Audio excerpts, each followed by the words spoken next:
All right, 97.7 Outlaw Radio FM listeners, we got the one, the only, the legendary East Coast finest. We got Solomon Childs, Wu-Tang Clan, right here on the line. How you doing this evening? I'm all right, my brother. What's going on? How's everybody doing out there? Blessed, I hope. Oh, we're doing good. We're definitely doing good. You know, we're us Canadians. We're trying to stay positive during this COVID-19 pandemic, but so far, us Canadians, we're making it through. Exactly, as you guys should be. I hope you're doing good yourself out there, out in New York as well. Yeah. Everything's good. Getting it back one day at a time. But Solomon, I want to take you right back, man. Right back when everything, in the world was a lot more simpler than these times, and probably was a much better time for yourself than 2020. But I have to ask you, what made you decide to get into the music industry initially? Just wanting to, I was always, fond of doing music. You know what I mean? I was always, a kid who loved to lip sync and, dance and, things like that. So, unfortunately, when I got incarcerated, a lot of people used to tell me, when I would try to freestyle, I was killing it with the freestyle, but I was making up words, and as I was making up words, they were basically like, they knew it didn't sound like anything. They knew it wasn't real. But at the end of the day, they also knew that I sound like Cool G Rap. You know what I mean? And that was something that they kept influencing me. And I was like, okay, well, cool. You know what I mean? And, I just, started really getting into my craft and really wanting to, make it happen. And as we already know, you're Wu-Tang. You actually have family ties through your godbrother Cappadonna and your cousin Ghostface Killah. If you don't mind me asking, what was it like growing up with those amazing individuals? Well, those amazing individuals were more amazing than music. They were more amazing than hip hop music. They had a lot of other, style and qualities that, hip hop just kind of basically stuck to them. They both were, fly guys and, very articulate brothers, you know what I mean? And, a lot of style, you know what I mean? So, growing up under them was just, feeding, pouring water into a plant, it was just, me growing and, getting that nutrients from water to get to the next level. And I have to say as well, I saw your cousin Ghostface perform out in Ottawa a couple of years back with the rest of the Wu-Tang Clan. Man, I gotta say, it was he puts on one hell of an amazing performance. Yeah, definitely. So that's basically where I come from. One thing, Cap always told me. He said one thing. Cap always told me. He always said, that whether the crowd was 5 people or the crowd was 500 people, you put on the same show. And speaking of Cappadonna, man, back in 1998, you actually were featured in his record, The Pillage, under your alias, Killah Bams, on the track Pump Your Fist. I have to ask you, what was it like working on that record so early on in your career? I mean, that record was dope. I mean, I was on, more than that though. I was on actually 4 songs on the album, but one of the songs didn't make the cut of the album because of a producer credit. But I was on Pump Up Your Fist. I was on Blood War, where I did the hook, and I was on The Pillage, the actual title soundtrack of the song of the album. So that was just a different stage for me in life because I had a cousin of mine, that passed away. His name was Junior, and he was big in CNC Music Factory and Jelly Bean and doing stuff at Daddy's house with Puff and all of them, and he was trying to get me to come over there with him. So it was just taking such of a long process because he was just a producer. He wasn't an A&R or he wasn't, anything like that, So, one day me and Cap, we was on a ferry boat, and, I was coming back from work release, and Cap was on his way to the studio, but he had to go to meet the sound call in Staten Island. And he was like, yo, I'm going to the Wu Mansion. I said, oh, all right, cool. He said, if you want to come, you can come. I said, sure, I'll come. And, luckily I went because, that was the birth of Killah Bam. And I have to ask you, like, Killah Bam, and as we already know, your name now is Solomon Childs, but what actually sparked the name change from Killah Bam's to Solomon Childs? My mom's. My mother, she definitely wasn't, I had came home and I had the demos and I was playing the demos for her and she was like, this is amazing. I love this. And she was like, well, what are you going to call yourself? I said, I'm calling myself Killah Bams.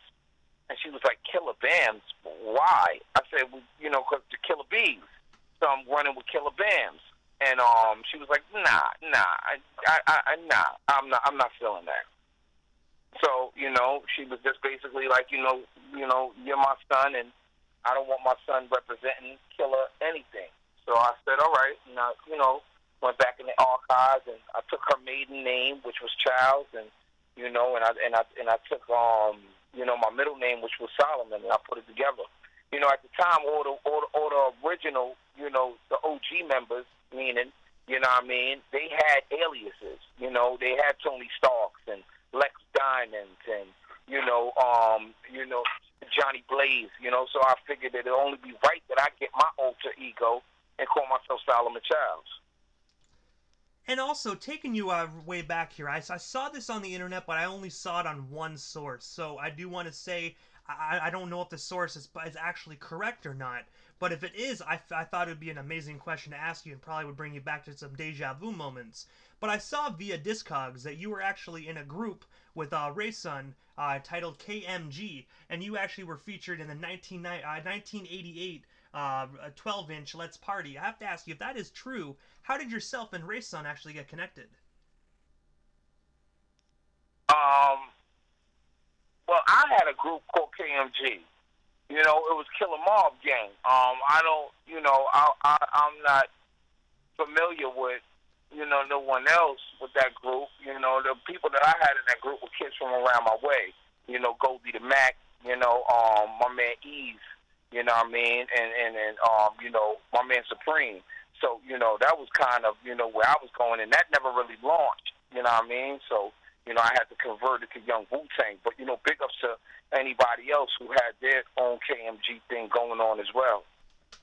Okay, I only saw it on Discogs, and I do know that sometimes anybody can edit Discogs. It's kind of like the Wikipedia of the music industry. That's kind of why when I seen it, I was like, you know what, it could be a good question if it's true. So I just wanted to throw that out there. But I do want to say, anyone that does come across that Discogs, I'm glad you actually cleared that up for them. Yeah, definitely. You know what I mean? And as we already know, your Godbrother, you know what I mean, Cappadonna, and then also, your cousin, you guys were actually in a group together as well. I have to ask you, how did that group come to be titled the Theodore Unit? And of course, how did you meet the other members? Well, all the other members of, family and, just basically, grew up with, around them. And, the name came from Ghost and Trife.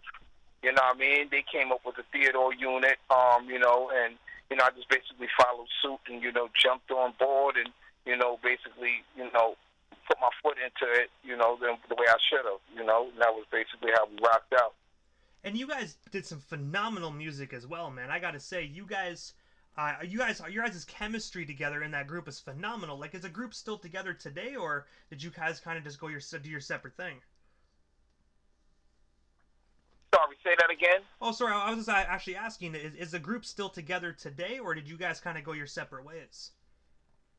No, the group is still together. We still doing what we doing. Everybody's still doing it, and creating sounds and making more music. You know what I mean? That's loving hip hop. And I gotta say, one of my favorite tracks by you guys is actually from your 718 record titled Daily Routine. I have to say, back in the day, man, I actually used to spin that record like nonstop.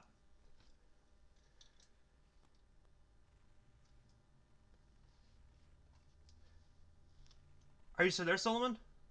Yeah, say it again. Oh, sorry about that. I was going to say, back in the day, I actually used to spin your 718 album. And one of my favorite tracks that you actually did was Daily Routine, man. I have to say that song was like literally spinning every single day in my CD player. Oh yeah, 718 was a dope album, was a dope project, with songs that we put together, and we just made them. We made some hits, you know what I mean? And it was some dope hits, and I'm just proud that I was a part of that collaboration because it was really dope. And also, another record of yours that I really, really enjoyed was actually King of New York that actually released in the year 2001. I have to ask you, what's the story and inspiration behind that amazing record? And of course, is it still available to be purchased today? Yeah, it's definitely still available to be purchased today. It was basically, just, it was, grind. It was emotion. It was hunger. It was all of that in one, and I wanted, just to voice my opinion. I think I had just came off the road, me and Ghost and Tripe and Wiggs and Doolills, Mario. We had just came off the road from, doing a few projects, overseas and, doing some tours, touring with Linkin Park and Snoop and Korn, on a tour called Project Revolution. And it was like, I was just basically, when I came back from the UK, a lot of kids in the UK were always like, referencing me to 50 Cent and saying how, that they felt like I was better than him as an artist and this and that. So I kind of was like, on that realm of taking it to that plateau where, it was King Kong of New York, because that was basically where I was at and what I was looking to, kind of embrace and take over with. And also, you were signed to the Chamber Music label. I have to ask you, what was it like actually being signed to Chamber Music Records? And of course, who was actually signed along with you back in the day? No one. I was never signed to Chamber Music Records. Chamber Music Records was a label from a friend of mine that I released a few mixtapes on. It was never that kind of label. He was more of he was definitely a friend, but he was more of an outlet for people who weren't getting their music out there at a time when people wanted to get their music out there. He used his platform and his connections to help artists get their albums out there on a plateau where they couldn't do that. So, it was just basically, him giving back, which his name is G Clef. You know what I mean? He was just, trying to help artists come from the bottom to the top. And also, jumping ahead a little bit, in 2017, you actually released the record Don't Ask Permission, Ask Forgiveness. I have to ask you, what's the story behind that amazing, amazing record? And of course, where can our listeners actually purchase that today? They can always purchase anything on iTunes. You know what I mean? iTunes is basically where to go, and it's, just it was a great feel, all those albums that were done, and, it was just me being an artist. I love to write music. I write a lot of music to this day. I have a lot of projects coming out to this day. I'm very versatile in every way. And, I just like to continue to make good music. You know what I mean? I'm never the type of person to bash or talk about anyone's craft. I always look at hip-hop as a form of delivery. And, whether you deliver it like Nas or you deliver it like the Migos, I still think it's hip-hop. And, I love all hip-hop. And, the individual may be a different story, but the actual music is always, if it's good music, it's good music. If it's not, then it's not. That doesn't really have to do with anything to do with the individual. You got artists that are, considered, rats, and you got artists that are considered soft, and you got artists that are considered, homosexuals, and, that really doesn't take away from their craft of the music that they perform and the music that they write and create. That's like kind of like apples and oranges. And also, in 2019, you actually were on a mixtape titled DJ Flipside Presents Solomon Child's A Legend Stuck in Shalon. I have to ask you, how did you actually get connected with DJ Flipside? And of course, what was it like working with him? I mean, I got connected with Flipside through, I think I got connected with Flipside through the through the internet, and you know, we kind of hit it off. We got on the phone with each other a few times, and you know, everything was dope. You know, we came up with the concept of, you know, creating some, you know, mixtapes with each other, and you know, he had a good vision, I had a good vision, and we took it from there. And I have to say, I've had Flipside on the radio station last year, and he is a phenomenal individual. Phenomenal, very, very talented as well. Yeah, very, very, very talented. And also, Friday, you were actually dropping a new single by the title of Gassed Up. I have to ask you, what can our listeners expect from that particular single? Gassed Up is dropped already, you know, but, you know, it's definitely on its, the remix is about to drop. The Gassed Up, you know, the regular original version is, you know, straight bars, you know, good music, you know, you're on the highway, you're speeding, you know, you're in a zone, and, you know, Gassed Up is what's on your radio. Now, the remix comes out in another 2 weeks, and that's featuring Ghost and Method Man. So, you know, that'll be dope, you know, when that comes out, because it's like the same exact song, but it just has Ghost and Meth on it. And I have to ask you, what's next for you? Is there anything else you want to promote? Anything else you still want to let our live audience know? We still have you here live on the radio station. King Kong in New York, Part 2.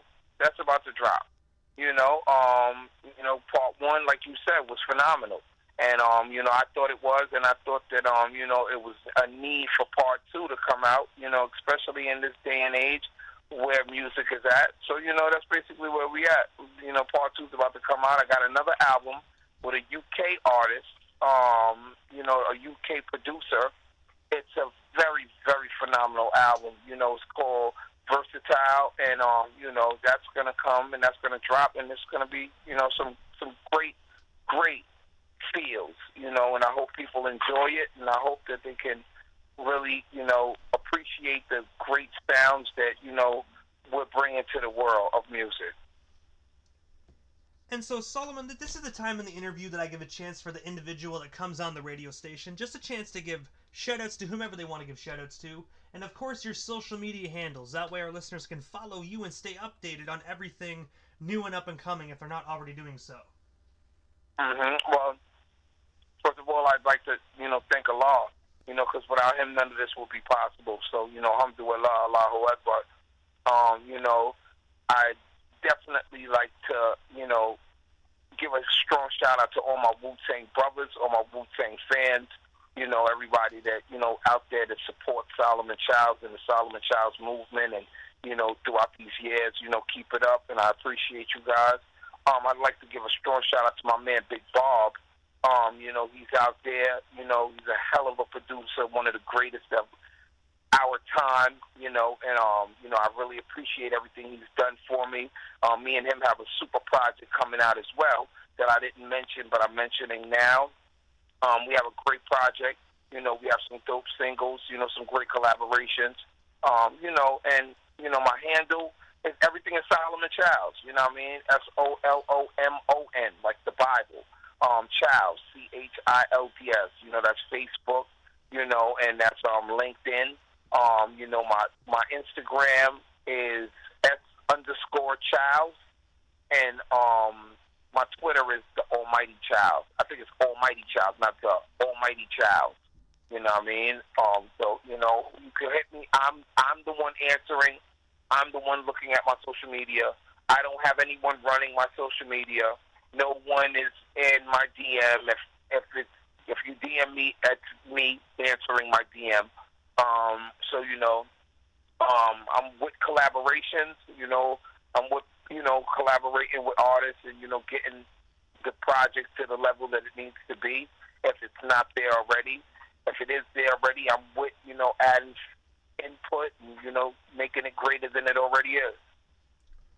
And I gotta say, Solomon, thank you so much for taking the time out of your busy evening and coming on my radio station. It was truthfully an honor and most definitely a privilege. And I just want to say thank you for just creating some amazing projects, man, because I most definitely enjoyed those products. I enjoyed those projects growing up, man, and I'm still listening to them today. So thank you so much for your contribution to hip-hop. I appreciate it, bro, you know, and I thank you so much for having me on your show. It's an honor, you know, and I'd love to be on it again. You know, so anytime you want, you know, the need or feel the need that you have something to ask me and you need to get it, we need to let the fans and the people know, let's do it again.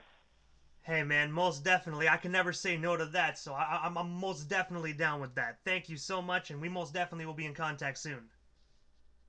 Indeed. Have yourself a wonderful night. You too, bro.